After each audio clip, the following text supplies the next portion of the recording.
Hi అండి, అందరికీ నమస్తే. నేను మీ Shiva. Welcome to Varahi cooking and DIY. ఈరోజు ఇన్స్టెంట్ బెన్నె దోశ ఎలా చేసుకోవాలో చూద్దాము. దానికి ముందుగా ఒక మిక్సీ జార్ తీసుకోండి. దాంట్లో అరకప్పు ఫ్రెష్ పెరుగు వేసుకోండి, అరకప్పు వాటర్ యాడ్ చేయండి. దాంట్లో 1/4 కప్పు శనగపిండి, 1 కప్పు బియ్యపిండి యాడ్ చేసుకోవాలి. బంగాళదుంప పచ్చిదండి, మీడియం సైజ్ కన్నా కొంచెం పెద్దది. అది మనకి ముక్కలు కట్ చేస్తే మనము బియ్యం పిండి ఏ కప్పుతో తీసుకున్నామో ఆ కప్పుతో ఇలా కొంచెం హెల్తీగా, కొంచెం మరీ నిండా కాకుండా కొంచెం హెల్తీగా రావాలి. ఆ ముక్కలు కూడా యాడ్ చేసుకుని మెత్తగా రుబ్బుకోవాలండి. ఎక్కడ పొలుకు లేకోకుండా చక్కగా ఇలా వాటర్ ఏమి యాడ్ చేయక్కర్లేదు. ఇలా మెత్తగా గ్రైండ్ చేసుకుని ఒక బౌల్లోకి ట్రాన్స్ఫర్ చేసుకోండి. ఇప్పుడు రుచికి తగ్గట్టు ఉప్పు కలిపేసి ఒక 15 నిమిషాలు పక్కన పెట్టి నాననివ్వాలన్నమాట ఈ బ్యాటర్ని.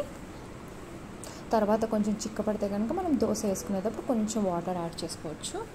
15 నిమిషాల తర్వాత 1/2 టీ స్పూను వంట సోడా యాడ్ చేసుకోవాలి. ఇప్పుడు పొయ్యి మీద పెనం బాగా సిమ్లో పెట్టి కొంచెం బాగా వేడవ్వాలి దోశకి ఎప్పుడైనా, అప్పుడు దోశలు బాగా వస్తాయి.